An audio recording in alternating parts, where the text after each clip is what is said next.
Unleash your strategy. The power of mission cards in Retro Revival. Welcome to Unleash Your Strategy, where we explore the captivating world of Retro Revival.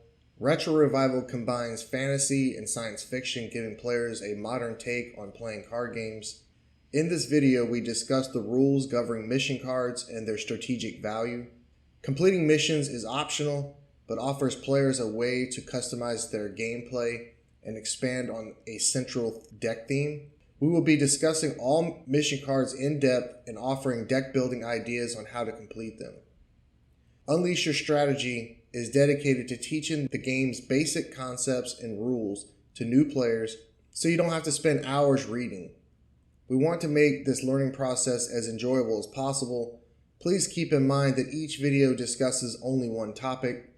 The material can be dense to digest, so we recommend taking breaks and rewatching for greater clarity. Although our learning videos are on YouTube, our core community resides on Discord. It allows for greater communication and playing. We invite you to join our Discord. The link will be in the description of the video. Stay tuned for upcoming episodes where we dive deeper into the current card types in Retro Revival, including avatars, units, constructs, sanctions, battles, resources, actions, and missions. Each card type will be discussed individually to explain their mechanics, unique aspects, and their significance to the game. Once we establish the core foundation of the game rules, Unleash Your Strategy will focus towards deck building strategies, card design, and card synergies, and other exciting topics. We'll explore advanced tactics, efficient resource management, and creative ways to optimize your deck for different playstyles. Our goal is to help you unleash your strategic prowess in this amazing card game. Subscribe now for more episodes of Unleash Your Strategy as we continue to explore the world of Retro Revival and delve deeper into the deck building strategies and other exciting topics. Join our community and become a master strategist in Retro Revival. Completing a mission card grants 3 important benefits. 1. A rank insignia marker is placed on the player's avatar. This marker is powerful and unlocks any card with a rank bonus. 2. It's worth noting that players who choose not to include a mission card in their deck can still obtain a rank insignia marker by paying resources. More information on this can be found in another video discussing the avatar mechanic. 3. If a player decides not to run a mission card, their rank bonuses are halved. Therefore, careful consideration is necessary during the deck building process. Choosing a mission becomes crucial if the goal is to maximize rank bonuses. Completing a mission card grants a unique ability or alters the rules for the player's avatar. This effect remains active until the game concludes. Once a mission card is completed, it is removed from the game and placed into the vaporized pile. Cards in this pile cannot be retrieved for the duration of the game. In addition to these details, there are specific rules governing mission cards. Mission cards can be countered. Mission cards can be discarded. Mission cards cannot be destroyed. Mission cards cannot be moved from the field by any effect, preventing bouncing or relocating them. The completion of a mission card cannot be countered or prevented by another effect. However, this rule does not apply to effects that hinder players from progressing their mission cards. It only comes into effect once all requirements are met. Understanding these rules and mechanics surrounding mission cards is essential for a comprehensive understanding of Retro Revival's gameplay. Now let's discuss each mission card and the different ways a player can meet the criteria. Please note that I'll be mentioning the names of cards, and while we may not show each one on the video screen, you can look for them among your cards. These videos are dense with information, so it's best to watch them several times after reviewing your cards. Here is the current list of missions in Retro Revival. Advanced Research. Requirement. Have 7 energy in your energy bank. Unique reward. You may draw an additional card during your draw phase. I'm going to be going over the many different ways that you as the player can achieve this. The most obvious answer is Atomic Reactor. Atomic Reactor costs 3 energy to play and allows the player to deposit 1 energy per turn for the rest of the game. It can also be used as a normal reactor to add 1 energy into the resource pool for immediate use. Atomic Reactor is one of the best resource cards in the game. You should never trade them away unless you're getting something of extreme value, because they're just that good. It's only once you start playing the game that you'll understand the importance of the Atomic Reactor. Other games usually have some kind of resource mechanic where you can choose between different resource currencies and so forth.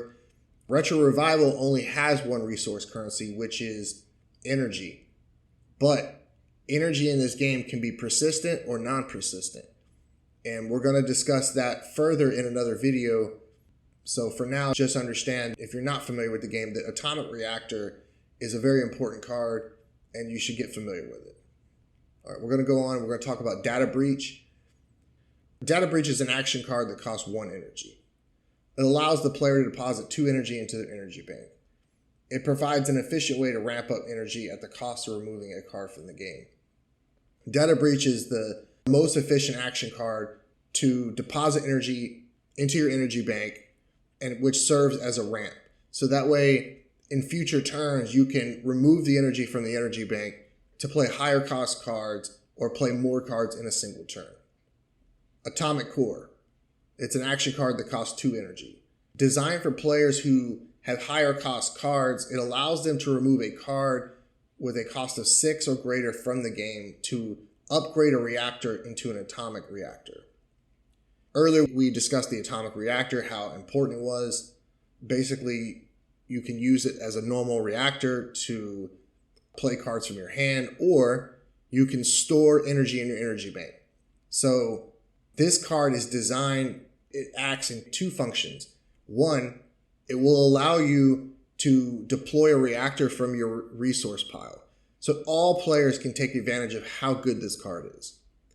But if you are playing higher cost cards, which most games generally do not do because the resource curves are generally considered too high. So this card will actually reward you. So you can choose to just remove 1 from the game. And in return, it's going to allow you to upgrade a reactor to an Atomic Reactor. So now you can start depositing energy. It's a fabulous card. Energy Harvester. It's a construct. It costs 3 energy. Energy Harvester is a way for you to deposit 1 energy per turn. So it costs the same as Atomic Reactor, but the downside is that it does have stats and it can be destroyed. It's more vulnerable to being attacked or removed. Energy Sanctions. Energy Sanctions. It costs 2 energy and is a sanction card type. Allows the player to remove a sanction counter and deposit up to 2 energy into their energy bank. So Energy Sanctions is a great card that will allow you to do 2 important functions. One, all sanction cards have some form of political or other type of effect on the card that will punish their opponents. And you can check that out more in a video labeled Sanctions. Or you can use it to do another function, which is to deposit energy into your energy bank. So for the cost of 2 energy, you can essentially move up to 2 energy into your energy bank to be used on a later turn, which is a powerful effect. Corrupt Officials. Costs 4 energy, and it's a sanction card. Provides another method for players to remove sanction counters and deposit up to 4 energy into their energy bank. So the nice thing about Corrupted Officials is you can deposit up to 4 energy in 1 single turn. That's a pretty powerful effect. Atomic Armor. Costs 4 energy and is a battle card. Allows the player to deploy a reactor from the resource pile and upgrade it into an Atomic Reactor. So here you see another example where you're going to be able to deploy a resource card and upgrade it. Battle cards normally do not serve 2 functions. This is a very good card. These cards offer players various ways to accumulate energy and work towards meeting the requirements of having 7 energy in their energy bank to complete the advanced research mission. Completing this mission grants the unique reward of being able to draw an additional card during the draw phase. So I would rate this mission as pretty easy. I've given you so many examples to be able to complete it. You only need 7 energy, and for the rest of the game, you're drawing 2 cards. Neural Network. The Neural Network mission in Retro Revival focuses on drawing a significant number of cards outside of the regular draw phase and offers the unique reward of having no maximum hand size. Drawing cards in Retro Revival can be accomplished by various means, such as drawing from the deck, drawing from the resource pile, drawing from the mobility pile, drawing from the disruption pile, or drawing from the discard pile. These actions contribute to the card draw count required by the Neural Network mission, making them valid for meeting the mission's objectives. Okay, so that statement, it probably sounds very complicated, so let me just unpack it a little bit. You can basically draw a card from your deck, from the discard pile. In other words, if the language says draw a card from your deck, your discard pile, or one of the 3 source piles. Retro Revival is unique from all other card games because it has a source piles. You're going to need to check out the video titled Source Piles to better understand what I'm talking about. But essentially, if you can draw from any 3 of those, then it will count towards this mission. Here are some key cards and strategies that can help players achieve this mission. So we're going to start with the action cards. Therapeutic Immersion costs 1 energy. This action allows players to draw X cards if playing the Scientist avatar. X represents the number of cards needed to restore the mobility or resource pile to starting size. It's a very powerful card drawing effect that requires some setup. Therapeutic Immersion is a super powerful card, and for only 1 cost, you can potentially draw up to 12 cards. But you're going to need to understand the source piles, and that's going to be explained in another video because it's a little bit outside the scope of this video. I'm just making you aware that for advanced players, Therapeutic Immersion is one of the best combos with this mission card because you can draw up to 12 cards at a cost of only 1 resource. All right, let's go to the next one. Strategic Acumen. It costs 1 and allows you to draw a card. Power Analysis. It costs 1 and allows the player to draw a card from their mobility or resource pile. This effect counts towards the mission card because players can draw from their deck, discard, or source piles and still count as a draw, as I stated earlier. So Power Analysis is a phenomenal card because it only costs 1, and not only does it allow you to advance your mission, but it also allows you to either draw a unit that you can play or draw a resource card that you can play to continue to build your resource system out. Let's move on to the next one. Racketeering. It costs 2. It allows the player to draw 2 cards, then put 2 cards from their hand on the bottom of their deck. So for only 2 resources, you can essentially advance your mission by 2 cards. Discreet Dispatch. It costs 3. Draw 3 random cards from your discard pile. So for only 3, you can essentially advance your mission by 3. And this card is very, very powerful because most of the time in the early games, you're playing a lot of cheap cost things. So to be able to just basically reload your hand with 3 for only 3 resources is very strong. All right, let's go to the next one. Syndicate Uprising. It costs 5. This card is highly beneficial for the Neural Network mission as it allows the player to draw 5 cards. With the Spy avatar, it can be played for a cost of 3 energy, making it the most efficient option. So if you're playing Spy and you're using this and you chose this mission card, this card for only 3 will complete 5 of those tasks. I'm going to discuss some other ways to complete this mission that are a little outside the box. Some units have abilities that will allow the player to draw. So we're going to go over them. Shadow Assassin. It costs 3 and possesses the ability to trigger a card draw when they destroy another unit in combat. Shadow Assassin is a great aggro card that can attack the turn it is played. And if you're playing against an opponent with smaller value units, this card will almost always get you another card to draw. So it's a way to complete the mission in a more aggro style. Now we're going to talk about the next unit, Cybernetic Sentry. It costs 4. So this one's a little bit higher in the cost curve compared to the cheap action cards that I had outlined. But this is a unit, and units bring their own value in and of themselves. But in regards to drawing cards, the Cybernetic Sentry allows you to draw a card upon entering the field or surviving combat as a defending permanent. So every time your opponent tries to kill this unit and fails, you get to draw a card. Very, very powerful effect. So utilizing these units can help players draw additional cards during gameplay.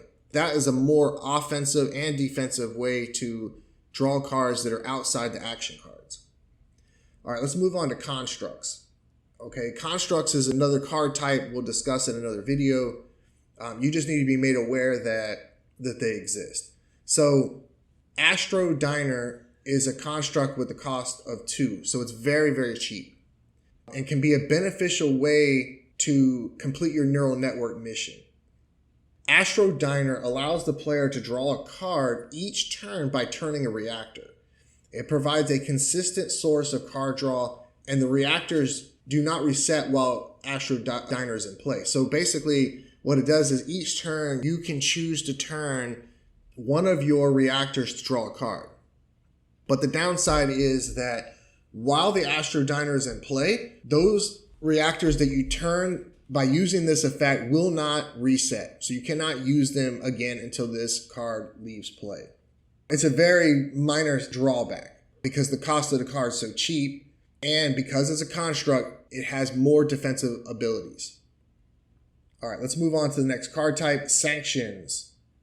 Border Checkpoint cost 2 is a sanction card that allows the player to draw 2 cards for only 2 resources. However, opponents have the option to pay 2 resources to counter each of these effects. It's a risk-reward scenario where the player can potentially draw a significant number of cards, but there's a chance the opponent countering it. By incorporating these cards and strategies, players can draw the required number of cards outside the draw phase to complete the neural network mission. Upon completion, they gain the unique reward of having no maximum hand size. So this is one of the few missions where the reward aligns with the method of completing it. So you're drawing cards, now you got a lot of cards in your hand. Well, the bonus is you don't have a maximum hand for the rest of the game. All right, let's move on to the next card, Dispatch Initiative. Deploy 7 cards from either your mobility or resource pile. Unique reward. Whenever the player deploys a card, they may deal 2 damage. There are over 15 cards that can allow the player to deploy from a source pile. Any unit with the Innovate keyword will also allow you to deploy a reactor from your resource pile when dealing damage to an enemy avatar. For this card, I'm not going to go over all 15 cards. In fact, many of the cards I've already gone over with, some of them already allow you to deploy from one of the source piles. So there's just so many in the set. Like I said, there's over 15 different cards that will allow you to complete this mission. But the most important note for advanced players is that the keyword Innovate allows the player to deploy a reactor from the resource pile when dealing damage to an enemy avatar. So you can attack and get a free deployment by just doing nothing more than attacking. So that is probably the most important piece of information there. All right, let's move on. Law and Order. Requirement. Remove 7 permanents from combat. Unique reward. Choose a unit type. Whenever the chosen unit type enters the field, put a +1/+1 counter on it. Effects that can remove a permanent from combat include those that destroy, vaporize, bounce, or otherwise remove the permanent from the battlefield during the combat phase. All right, so we're going to start. This mission is best fulfilled using unit cards. That means that The Law and Order card was designed for the Enforcers, which is a police style cards that are really good at combat. So let's go over them because there's quite a few and they all do different things. All right, so at 2 costs, you have the Truth Enforcer. When Truth Enforcer enters the field, you may select a permanent and remove it from combat. If you control the Enforcer avatar, you may remove an additional permanent from combat. So Truth Enforcer is great. It's the most efficient way to slow the attacks of your opponent while completing your mission. Patrol Enforcer costs 2, and when it enters the field, you may select a permanent and remove it from combat. So the Patrol Enforcer is very similar to the Truth Enforcer, but it also allows you to draw a card if you are playing the Enforcer avatar. Truth Marshal costs 4.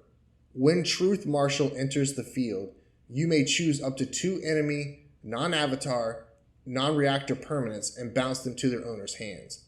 So essentially it allows you to bounce anything that's not an avatar or a reactor. So in the game, we do not want players obviously bouncing the avatars or the resource cards.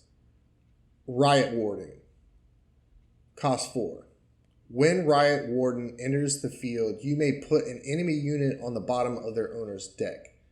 So Riot Warden is a very good card because it basically takes an enemy unit and it puts it on the bottom of the deck so that if it's one of their key cards, they're not going to see it again until later in the game when you can better deal with it. And just keep in mind that I'm not going over all the abilities on these units. So these units have other abilities in addition to these. Enforcer of Peace costs 6. When Enforcer of Peace enters the field in combat, remove all combat permanents from combat. So Enforcer of Peace is very powerful, one of the most powerful cards in the whole set. While his theme is Enforcer associated, all players can use him in any build that they choose to build. But in regards to this mission, being able to remove all combat permanents from combat, he can probably fulfill the mission in just 1 drop. Just keep that in mind. All right, so let's go to the next one. Mistborn Skyship. It costs 6. When Mistborn Skyship enters the field, you may remove all attacking permanents assigned to your avatar from combat. So, like the last card, this one can remove a large number of permanents. It all depends on how many permanents are attacking your avatar. And so not only could it potentially finish your mission, but it will save your avatar from taking a lot of damage. All right, so now we're going to move on. We're going to talk about the battle cards.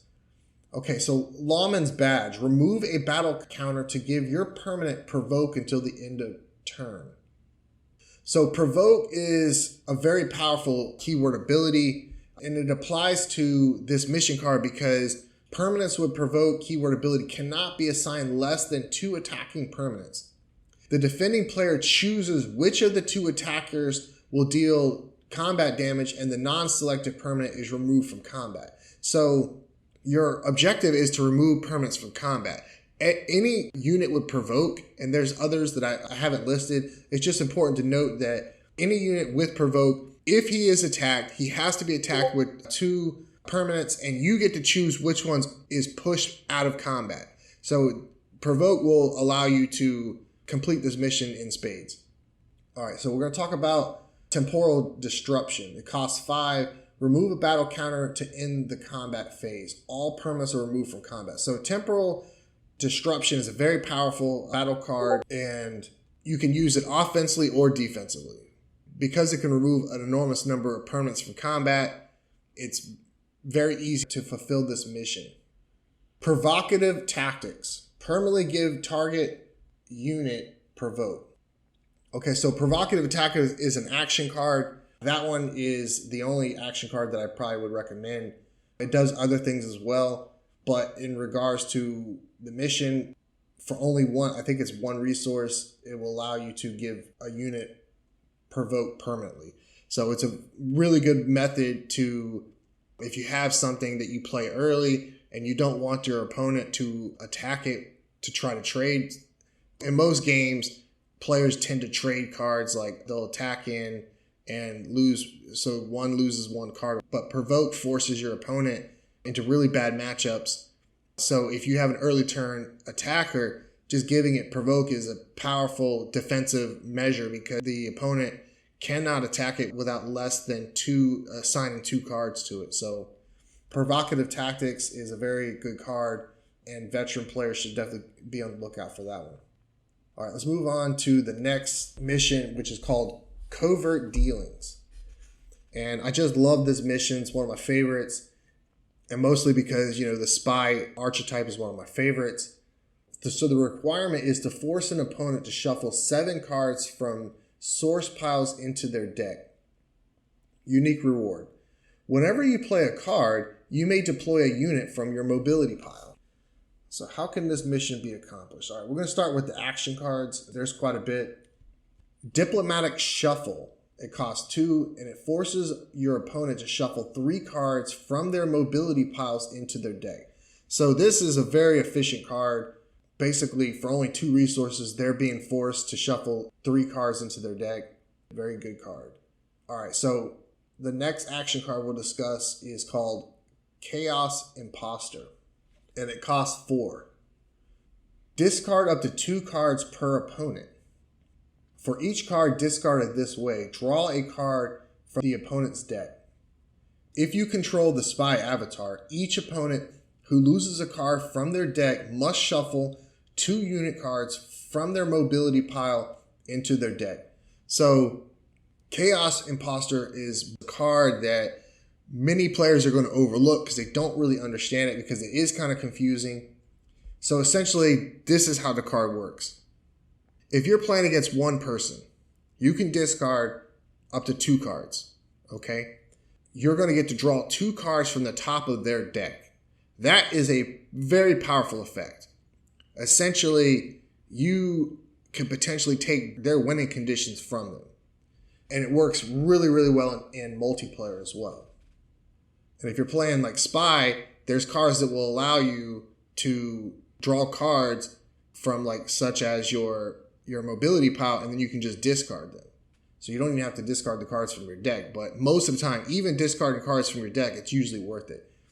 Anytime you can deprive your opponent of their win condition, it's very powerful effect. So just keep this on your radar. Now, so the reason it's listed in this as a way to complete this mission is because if you have to have the spy avatar, then your opponent is forced to shuffle 2 mobility cards into their deck. So, the idea is that you're going to replace what you stole, but they're going to be spies. It's just a phenomenal card. All right, let's go on. Let's talk about Extortion. Just another card that I love. I mean, like I said, this is my favorite. Spy is kind of my favorite. So Extortion costs 2. Choose a non-avatar, non-reactor permanent. The controlling player may choose to vaporize it or pay a penalty of 2 energy. So for only 2 resources, you're basically forcing your opponent to either remove it from the game, or they have to pay a penalty of 2 energy. So in the early turns, most players usually don't even have anything left over. So Extortion is a very cheap way to remove permanents from the game for opponents that foolishly use all their resources. But here's the thing. So let's just say that they have the resources. If they choose to pay the penalty, they're going to pay 2 energy, and then they must shuffle the top card from the disruption pile into their deck. Now, I would encourage you to read up on what the disruption pile is and what it means. That will be in the video for source piles. You're essentially decreasing their long-term advantage in the game every time that they shuffle a card from their disruption pile into their deck. So it's a very powerful effect. I won't cover it in this video because it's outside the scope. Racketeering. It costs 2. You draw 2 cards from your deck and then place 2 cards from your hand on the bottom of your deck. So Racketeering is a great way to draw 2 for only 2 and then take something from your hand that you may not really need and put it on the bottom of your deck. If you control the spy avatar, each opponent, so if you're playing multiplayer, each opponent shuffles the top card of their disruption pile into their deck. Very powerful effect for only 2 resources. All right, so Covert Operations. It costs 2, it's an action card. Target opponent shuffles a card from their disruption pile into their deck. If you control the municipal or spy avatar, you may pay 2 energy to repeat this effect any number of times. So Covert Operations scales with however much resources you have. So for every 2, you can essentially force them to shuffle another disruption card into their deck. Very powerful effect. All right, so let's move on to sanction cards. Border Checkpoint. Cost 2. Opponents must skip their combat phase or shuffle a card from their disruption pile into their deck.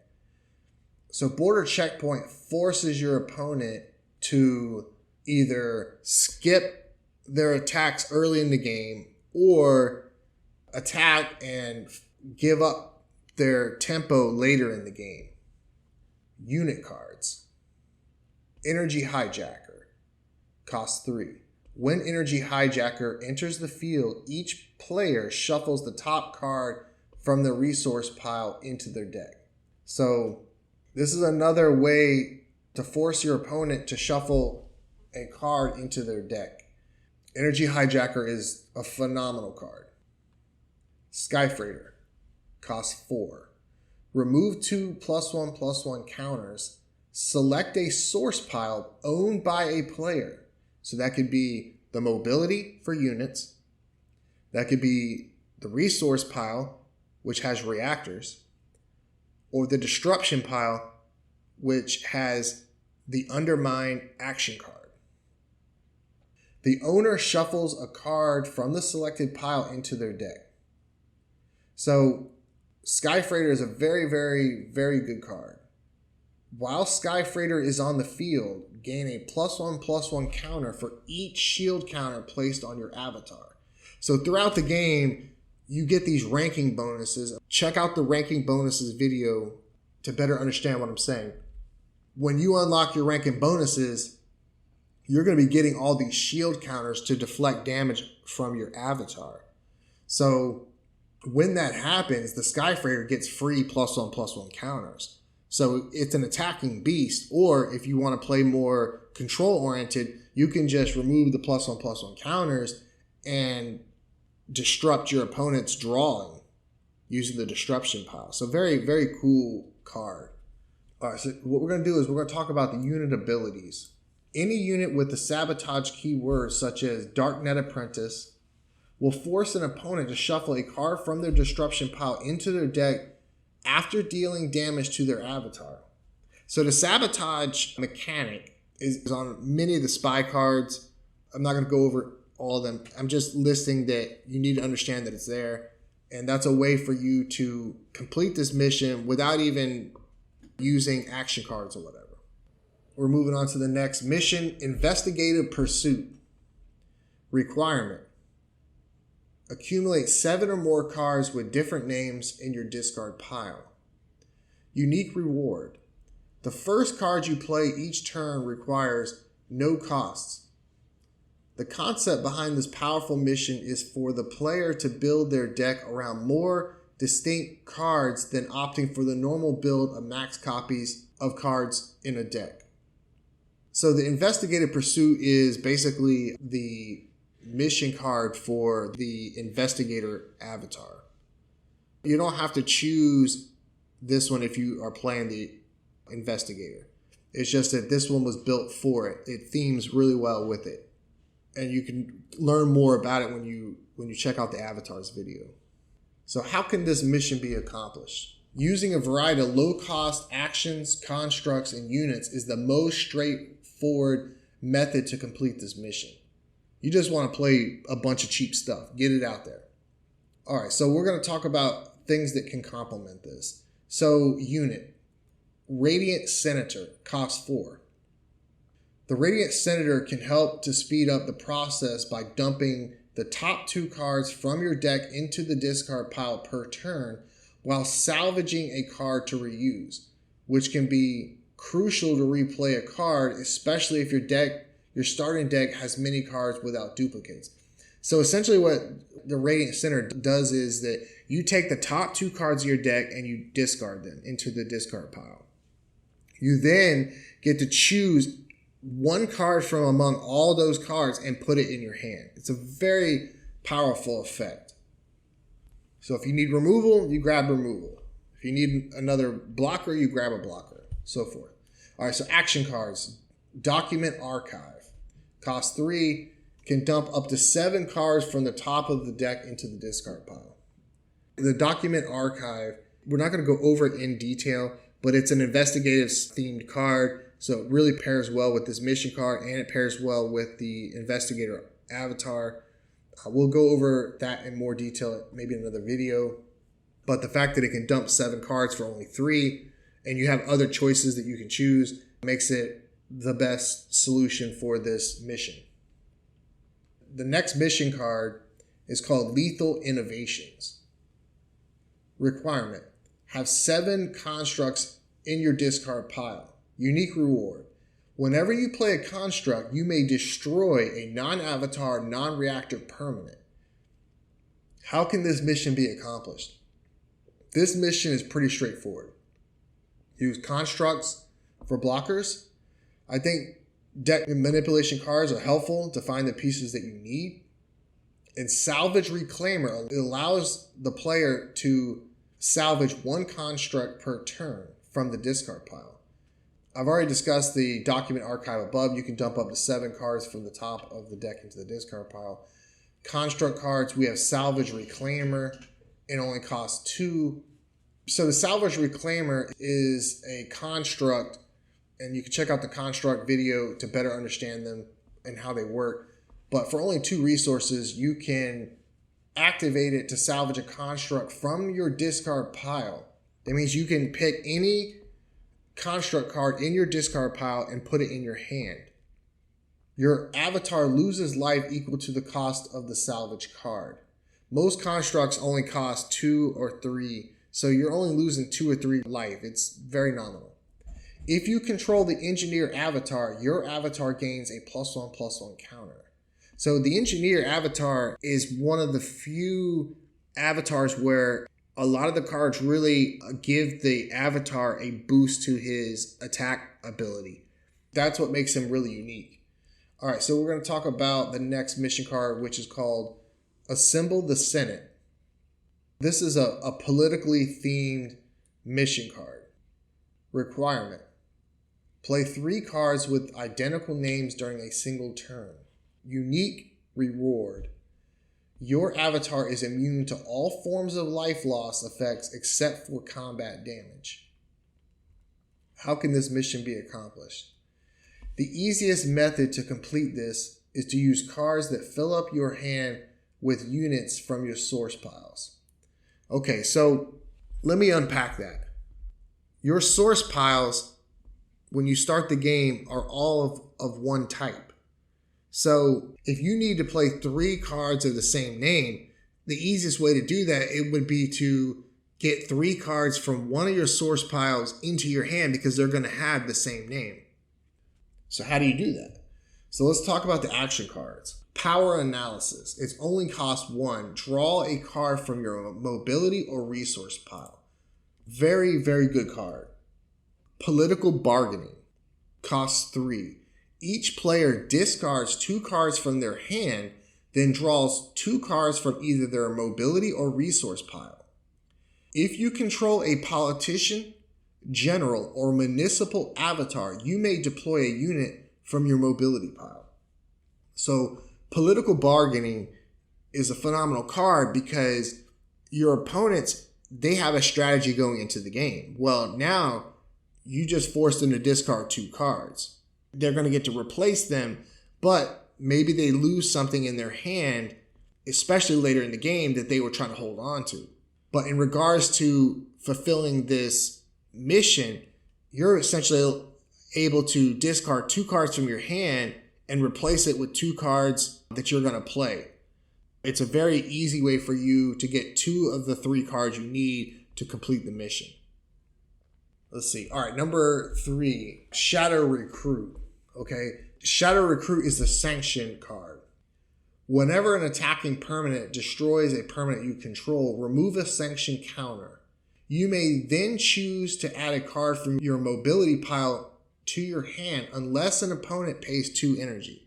So sanction cards are very powerful because they give you 2 methods. One that you can just activate on your own, and then the other is some triggered event. But it's also important to note that your opponent can always pay 2 resources to counter one of the 2. So in this instance, basically, so if they attack your permanents and they destroy them in combat, you can replace, for each one you lose, you can add a unit from your mobility pile to your hand. Now your opponent has to pay 2 resources for each one to be countered. You can use it to complete this mission. All right, so now we're going to go to units. Demarian Politician and City Worker. These are 2 different units in the game, but they're very important to be familiar with. These are special units in Retro Revival that possess all unit subtypes and unit card names in addition to their other types and names. This means that they are considered to be all units and all subtypes with a single card. This unique characteristic of these units can provide interesting synergies and interactions with other cards and abilities in the game. The City Worker costs 1, the Demarian Politician costs 2, and if you play them in combination with any other unit, it will count towards your mission card because they have all unit types and they have all card names in addition to what's on their card. So very helpful in completing this combo. So playing 3 of the same name in a single turn actually is not as hard as it seems if you have watched this video. If you haven't, then they're probably going to dismiss the card outright. So what's the mission reward? For the rest of the game, you're immune to all forms of life loss effects except for combat damage. So that is a very niche ability. This is a card where at the end of the game, if a player goes through all their cards in their deck, okay, in some games you lose the game. In this game, what happens is you go through what's called a reshuffle to reshuffle all cards from their discard pile into their deck. Your avatar loses 1 life for each card. So like I said, throughout the game, you're constantly shuffling cards and putting cards from these source piles into the game, and at some point they are going to be in the discard pile. If your avatar has up to, it starts with 35 health, if your opponent or yourself have to reshuffle your discard pile with your deck, you could lose 70 life. So this card essentially makes you immune. You cannot die in that way. And then there's other cards in the game that will basically give you a very powerful benefit, but you lose a large number of life. This card will allow you to be immune. So this is one of those mission cards that on its face, they may not really know what it's for. But yeah, essentially this card was a political card where it's designed to counter that game mechanic, making you immune to life loss outside of combat. All right, so we're going to talk about the last one. With the last mission card is called Political Thievery. Requirement: donate or swap 7 or more cards, which can be permanents, deck cards, or cards from the hand. Unique reward: at the beginning of the draw phase, you may swap the top card of your deck with an opponent. So this is one of my favorite mission cards because I love the idea that players are building their decks with these win conditions. And Political Thievery, essentially, you have the potential to take their win condition from them. So I just think that's one of the things that I love about it. So if you're playing against combo, it's like, hey, I might take what you need to beat me. Unfortunately, this card is not really supported in the current rollout. There will be more cards made in the future, so that you'll be able to play this mission with easier. The only card in the set at this time that can allow you to swap cards is Eminent Domain.